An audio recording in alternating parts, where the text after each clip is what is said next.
Now, another advanced visualization technique that's used in ArchViz would be the utilization of passes, right? And these are often known as render passes. The primary concept is simply extracting different layers of the same information.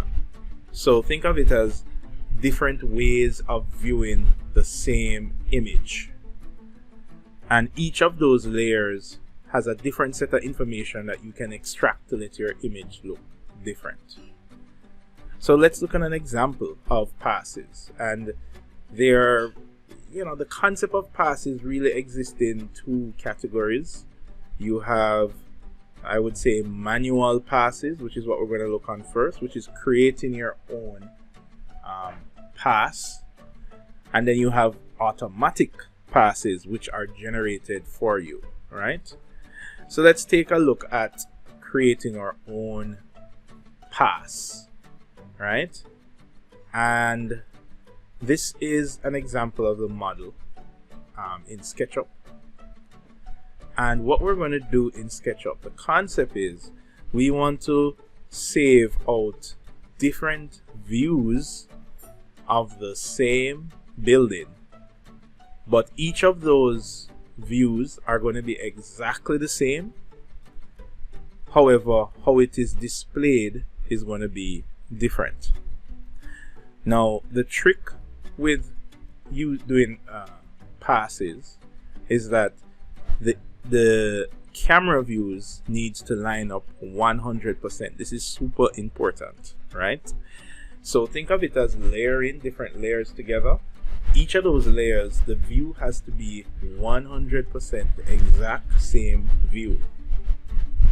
The angle has to be the same. So the first thing I need to do is to set up a particular angle that I want to use. And I'm going to do this in SketchUp. So the first thing I'm going to do is I'm going to use the camera tool, and I am going to find a particular camera view that I like. So I'm going to create here to create a camera. I'm going to create a camera there. And if you notice, the camera has things such as the name of the camera, the format, the height, the tilt, the roll, focal axis, and all of that information is down here. Now, this information is going to be very useful because what we're going to do is we're going to angle our camera to get the perfect view that we want. So in this case, I want to orbit this view slightly to the side, maybe like that. That looks good enough. Then while I'm in this camera, I'm going to now lock my camera view. And when I lock my camera view, it essentially saves this view. So just in case I move it by accident, I can click this little I button here, choose OK, and it will angle back to the view that I had before. Now this is very useful because remember, the concept of using passes is that we want to extract multiple images of the same model, but each of those images will have a different set of information. Now I still want to kind of modify this view a little bit. So what I'm going to do is I'm going to unlock it, and then I'm going to go to edit camera, and I'm going to normalize these settings. So this view is about 22 feet 2 7/8 inches. So I'm probably just going to average that to 28 feet. The tilt, I'm going to make that 0 because the tilt will affect the how straight these verticals are, and I want them to be 100% straight. So I'm gonna put that to 0, and the roll is also 0. The focal length, I will leave it at 67 because this looks okay. And the aspect ratio, now this is important. I'm going to put this to about 1.78, and that's about the aspect ratio for a 16:9 image. And the width, I'm just going to kind of make up a number here. So let's make that 40 millimeters and choose OK. All right. We're going to tweak it just a little bit more. So perhaps, let's go to edit camera. Perhaps what we can do now is we are going to adjust the focal length a bit more. So let's put the focal length to maybe 30. Choose OK. There we go. And we're going to make it a little closer.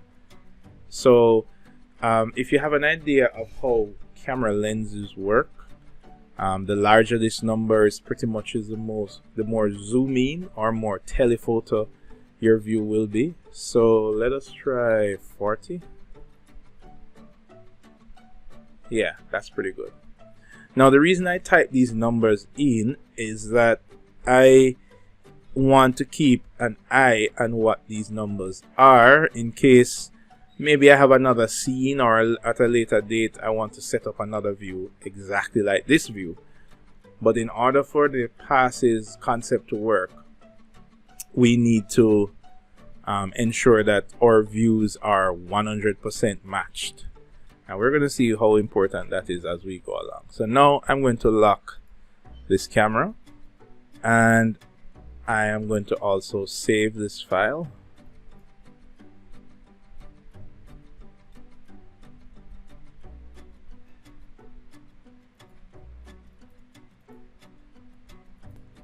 Okay, so now that this is saved, now I'm going to work on creating my passes. Now, I'm going to save this view. So I'm going to go to File. I'm going to go to Export as 2D graphic.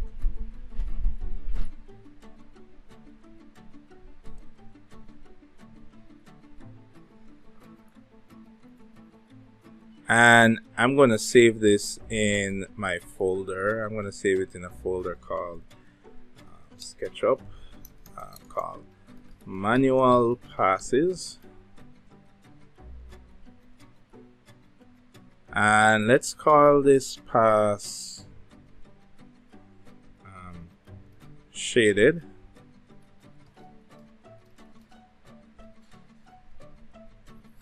And if I go into my options here, I'm going to ensure to check that it is a transparent background. And I'm going to choose export. And I'm exporting that as a PNG. That way I will have the transparency in these white areas.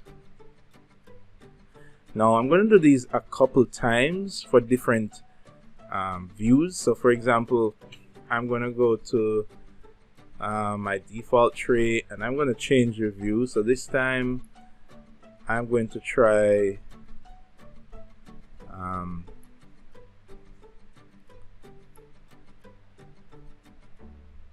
we don't want any background, so we could just go with the hidden line view. This is another good pass. Now this time when I export, I'm going to try something else. I'm going to try this as a PDF file.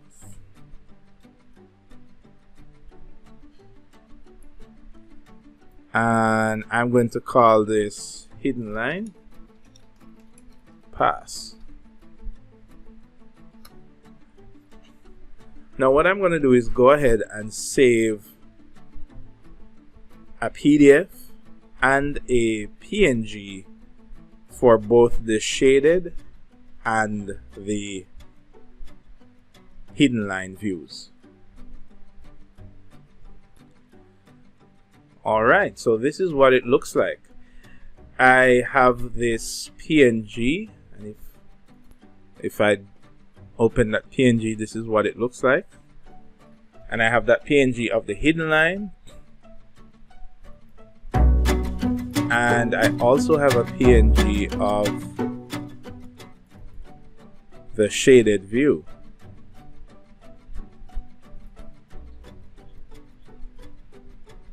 Now, additionally, I also created a PDF of the hidden line and a PDF of the shaded view. In addition, I also created an EPS version, and the EPS version is a vector file format of both the hidden line and the shaded view. So these are what you refer to as passes, right? And the reason why we call them a pass is, it's like saying that I have saved out this view and it's the exact same view of the same model, but it's showing me different information. In this case, it's showing me lines, and in this case, it's showing me hidden lines. Now, the idea behind render passes is that you would open, for example, let's open the shaded and the hidden line pass, and let's take that into Photoshop.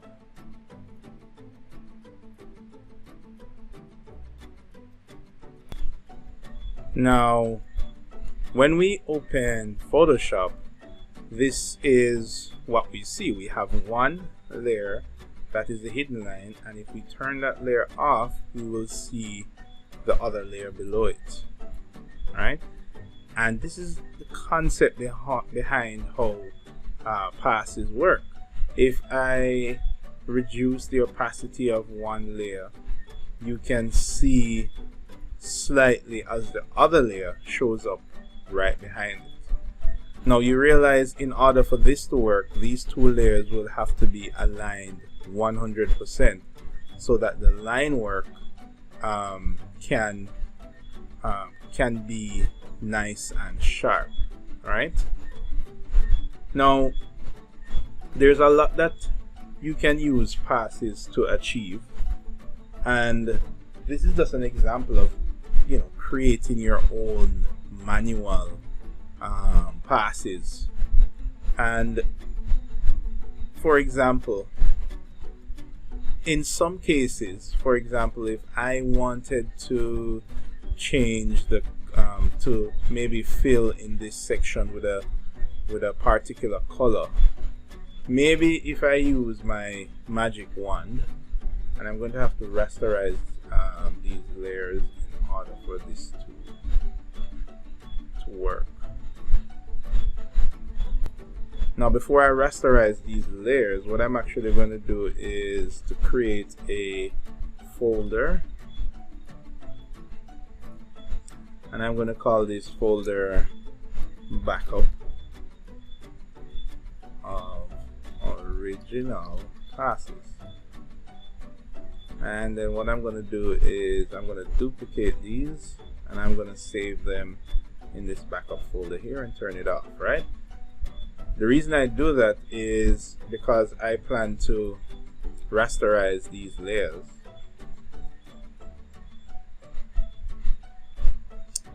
And there we go. And when you rasterize a layer, you're now able to edit, and just in case I want to get back my original layers, I have a backup of them right there.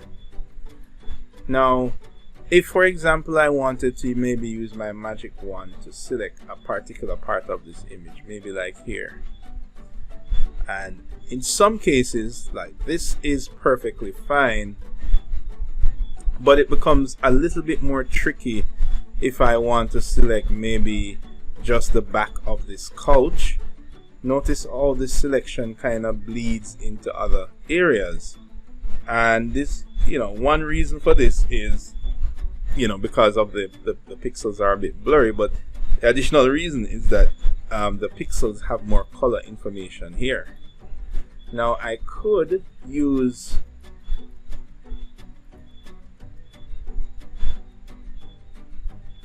my hidden line layer to do most of the selection that is tricky. For example, if I wanted to select just this area in here, notice that my selections are much more clean because this hidden line layer gives me better contrast.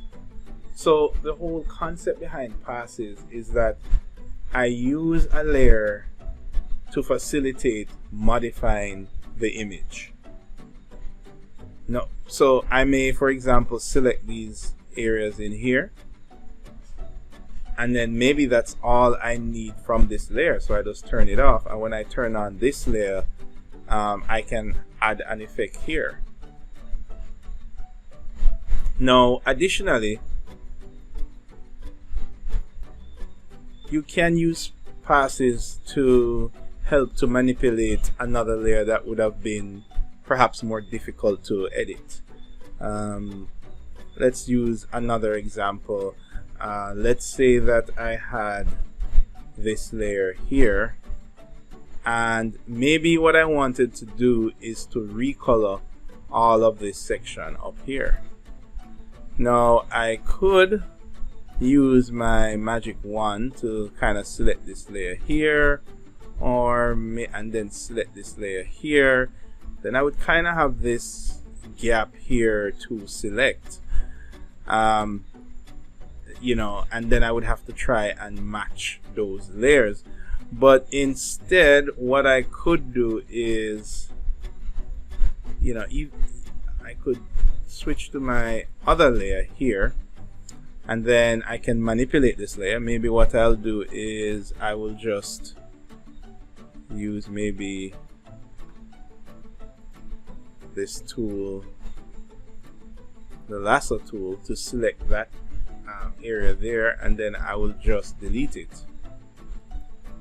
Now the good thing about that is that because this is white, because this layer is white, it's much easier, and I could just instead of deleting it, I could really just fill it with white as well to show this example. And there we go. Let's deselect that, and now I've completely edited this, and now it's much easier for me to maybe select this entire side here in order to give it a new color for this layer, which totally ignores this line here. Alright, so this is just a little example of how I could use another pass to help me achieve something based on the look and feel that I want to achieve, right? And this is the kind of manipulations that you do with render passes. The concept is that you use a pass, you generate a pass that facilitates the ability to make a certain change. In this case, an outline pass makes it easier for me to manipulate certain elements because of the nature of this layer. Some of the layer is basically just black and white. Now let's make a simple color change, but before I do the color change, I'm going to also do some more editing on this pass. So what I'm going to do, I'm just going to use my brush tool here and let my brush be 100% sharp, and let it be very small. I'm using the left and right brackets to make this small, and I'm just going to kind of wipe out this line here like that, and I'm going to just remove this line here.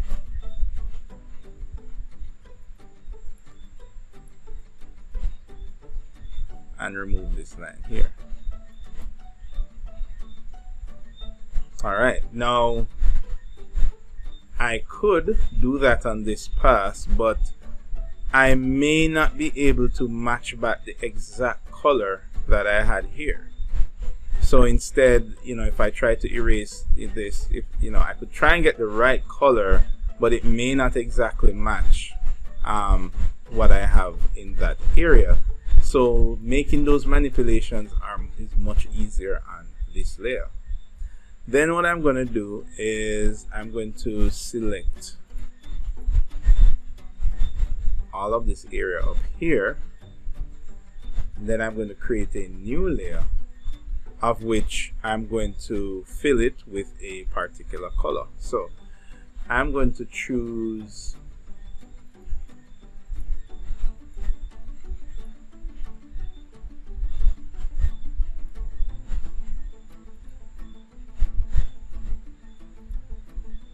let's pick a nice kind of a maybe orange color here. I'm going to fill up there with that color. And notice that that color is on layer 1, so maybe I can call this orange. Alright, now I'm going to deselect this. I'm going to right click and deselect. Now the good thing is that even when I turn this layer on, this still remains orange because it's on a totally different layer.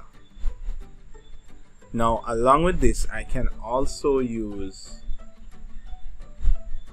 the layer overlays to get different effects. So notice that I am able to, let's try the multiply. Now in this case, let's use the overlay. I am able to show a particular graphic here, but yet still I'm still seeing the line work from a different layer before.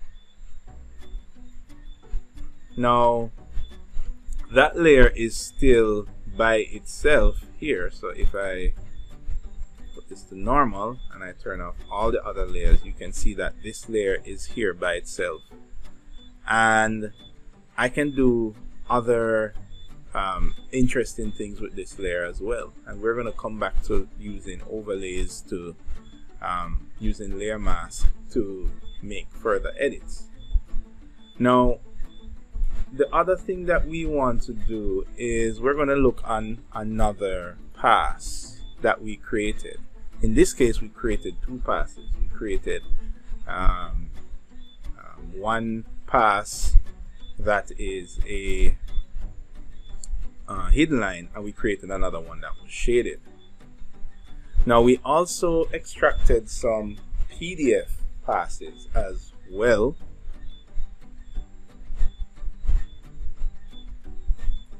and we can see them here. Now the great thing about the PDF and the EPS pass is that we are able to open this in Illustrator, and I'm going to do that now. So I'm going to go open with Illustrator, and essentially what this is a vector pass, because now I'm able to actually select the individual line work, and you can see that there are some minor errors with how the line work came out. Let's look at the hidden line version as well. So I'm going to open that with Illustrator. There we go.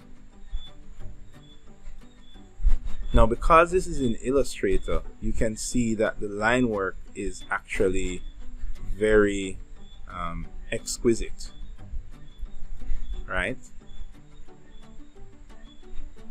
Nice clean lines, because the PDF export from SketchUp allowed the line work to come out pretty neat. Now it's not 100% perfect, because we noticed that there are some lines missing, some line work missing from here, and in this one you can see that there are some areas that are not filled appropriately.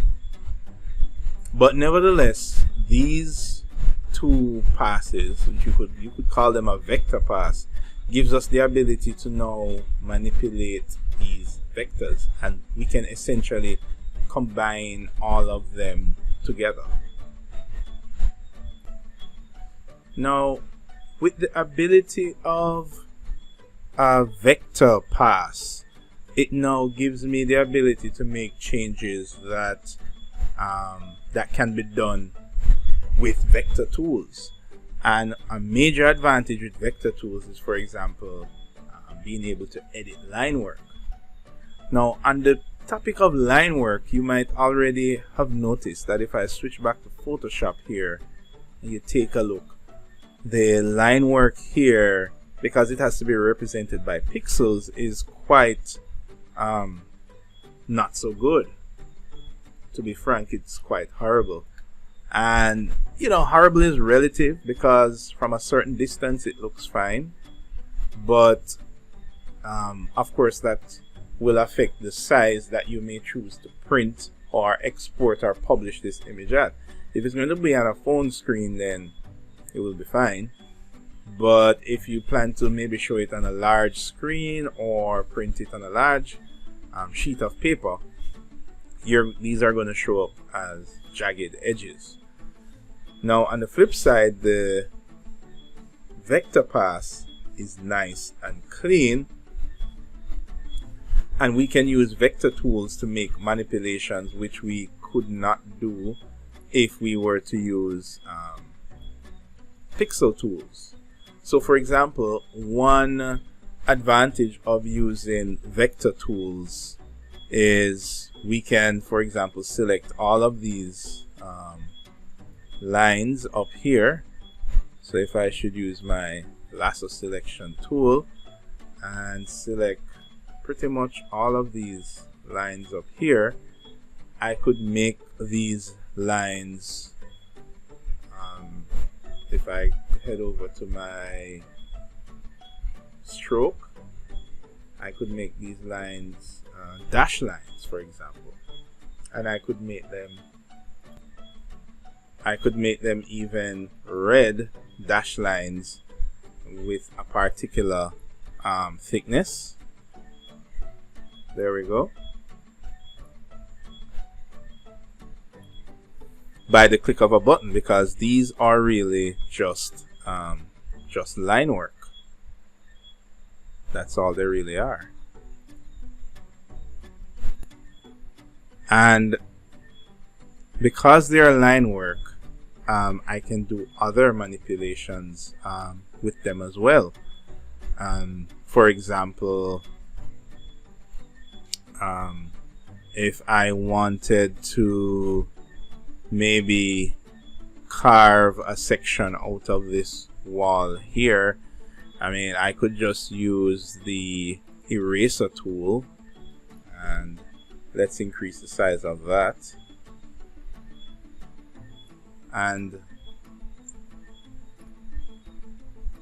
using the eraser tool, it immediately split these lines here, and using my direct selection tool, these are actual line work that I can further manipulate. So I could maybe manipulate this edge here to do that, and then carry this edge here to do that. So it's a lot easier to manipulate lines if we are using this vector tool. Now the great news is that we can combine all of these passes into one software. So for example, I can now save this,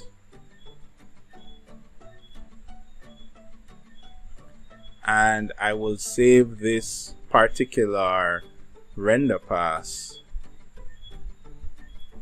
as SketchUp render pass hidden line, and I will choose save there. And I'm actually going to save this as a Illustrator file instead of a PDF. So let's do that again.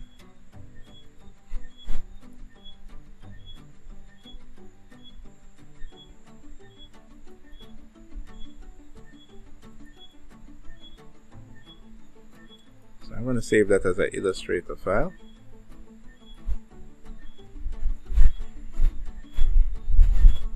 It's going to ask me what year of Illustrator do I want to save. I'm just going to choose. I will leave everything as default and save there. Now back in Photoshop, I can actually go to File and go to Place Linked.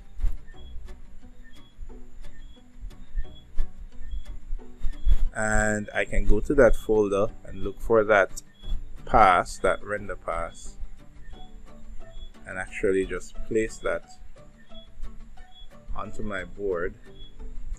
And the great thing is that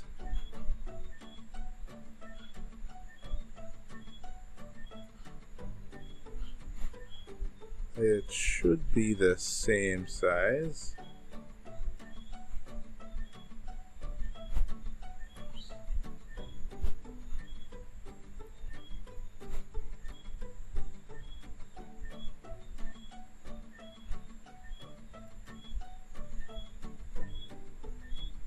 There we go. Now we don't want to change the ratio of it. So we're just sizing, we're not skewing it, we're just scaling it up or down to match.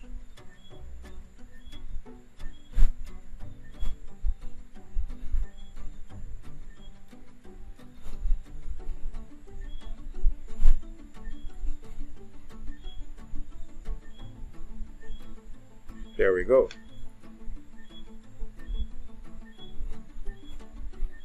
All right. And then what we have done was just included the vector pass directly in Photoshop. Now, ideally, when you are combining passes, I would use Illustrator as my output. So rather than taking Illustrator into Photoshop, I would rather take Photoshop into Illustrator. So let's look at that as well. So what I can do is go to File and I can go to Save, and I'm going to save this as a PSD file. So I'm going to call this Manual Render Pass PSD.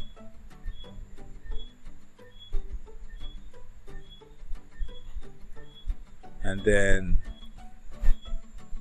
I'm going to go to Place in Illustrator, and I'm going to place that Manual Render Pass PSD file.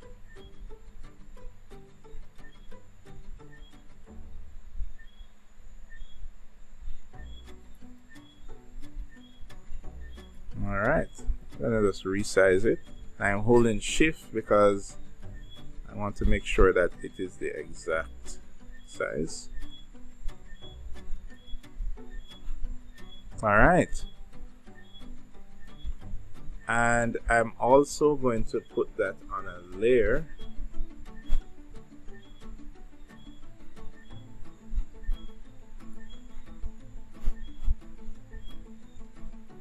So I'm going to create a new layer and I'm going to call it PSD Render Pass. And I'm going to move it to that layer. So that way I can put it behind. So what we have here is kind of the best of both worlds. So for example, we can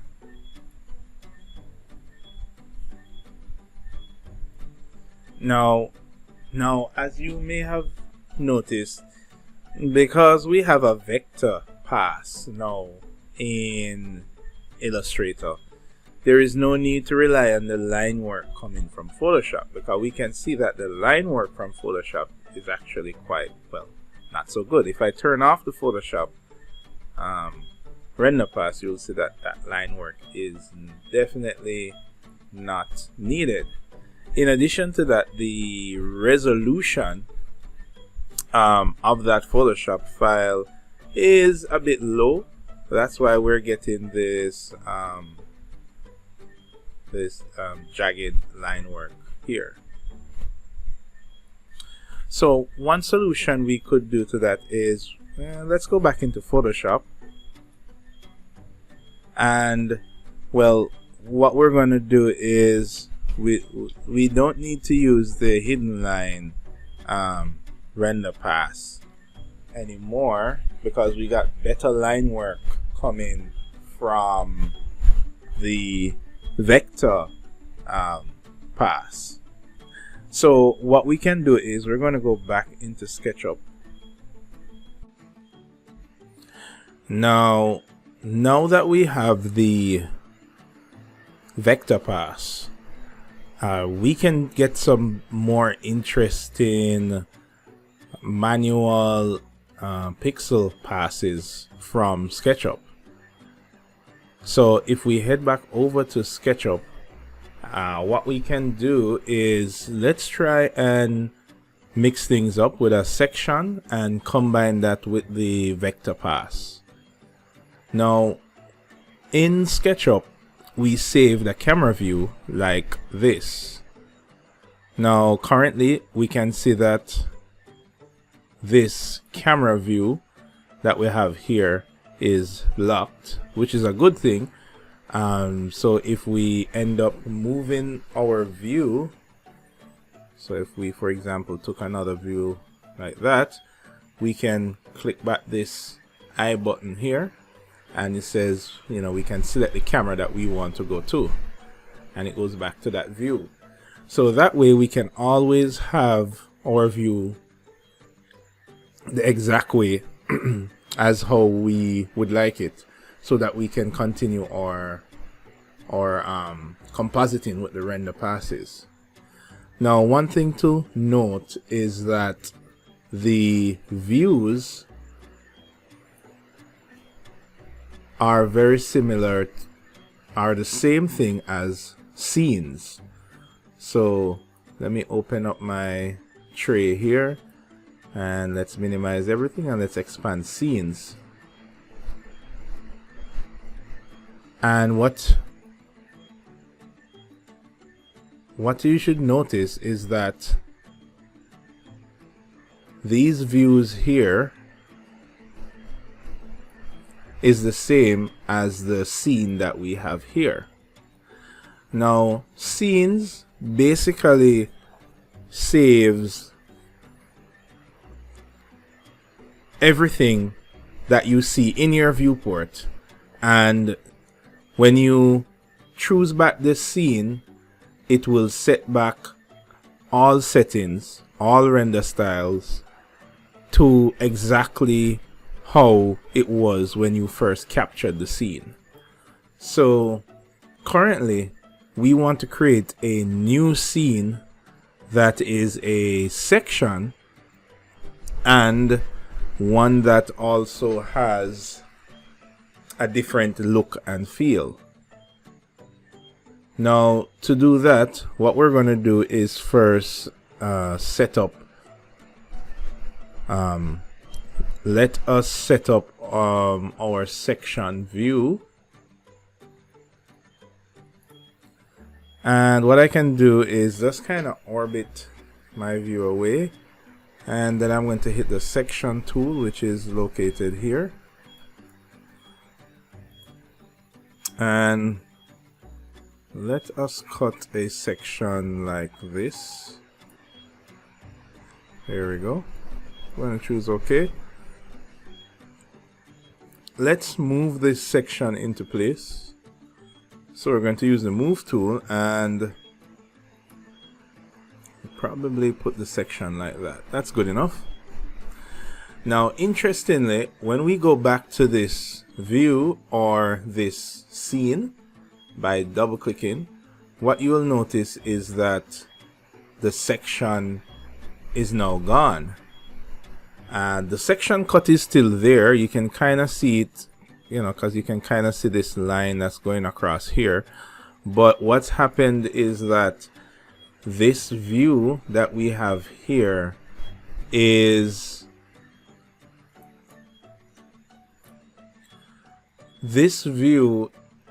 pretty much capturing all the visual settings that we had set, including section cuts, in SketchUp.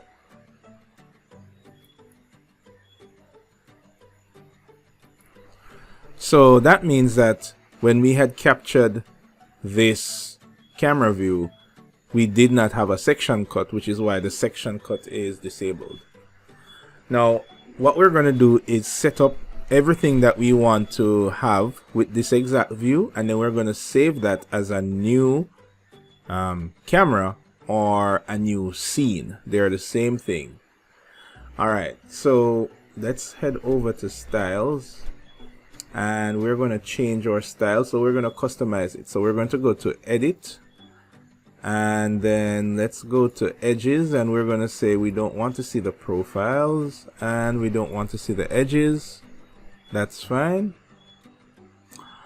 Let's head over to materials, and if we expand our materials settings with that little icon there, you will see that we have the ability to show all the materials that are currently in the model. Right, so let's expand that down. So what we're seeing here are all the materials that are currently in the model. Now what we can do is we can actually use our pipette tool, which is that tool right there, and we can take a sample, let's say, of this material here, and it's showing me that that material there is equal to this material. And what we can do is go to edit, and let's just change the color slightly. Let's make it a little lighter. There we go. Let's take a little color out of it. Yeah. Alright. Okay, let's go back to styles and continue to customize these styles. So we just want to show shaded mode. Alright, we do want to show transparency, and over in modeling settings, let's see, we want to show the section fills. Also, we can kind of see that section cut in the background here. So if we click on it, let's make this section active. So we can see that the color here corresponds with that color there, and also the section line cut corresponds with the lines whenever we deselect the section. So for example, if I click over here, you will see that that is the color of the section lines, and this is the color of the fills there. So what we want to do is we want to let's take the thickness down to 1. Then let us change the section fills to maybe, let's say, an orange color.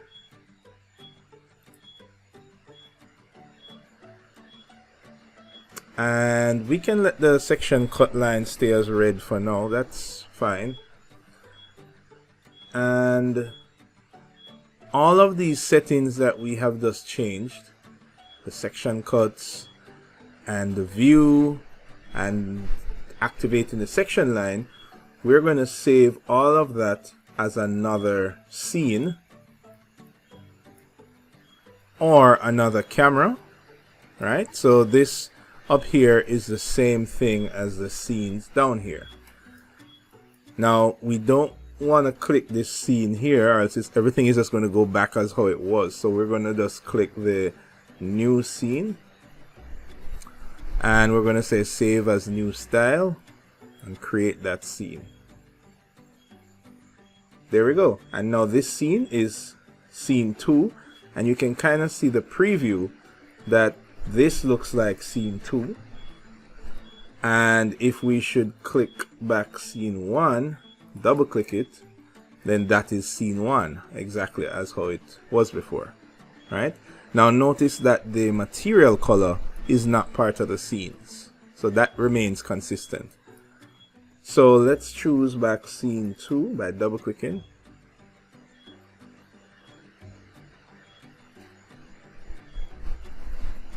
And that is scene 2, so it saves the scene exactly as how it was. Now what we want to do is go to File, and then we want to go to Export, and we're going to export that 3D model.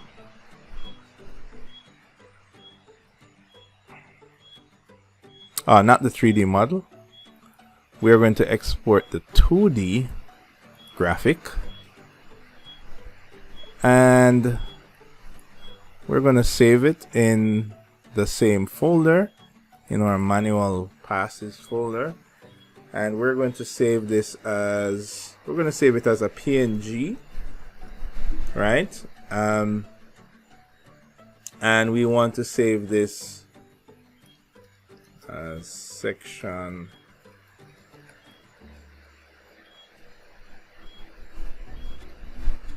shaded. Let's go in options and make sure that we have this on transparent, and then we're also going to uncheck this icon here and set our image size to like about 4000, something that's pretty big. Now we're going to save this file, and we're going to save that as a PSD file because we want to keep all of the Photoshop editing capabilities, and we're going to name it as shaded with shadows. That's fine. And then we're going to head over to Illustrator, and we're going to go to Place,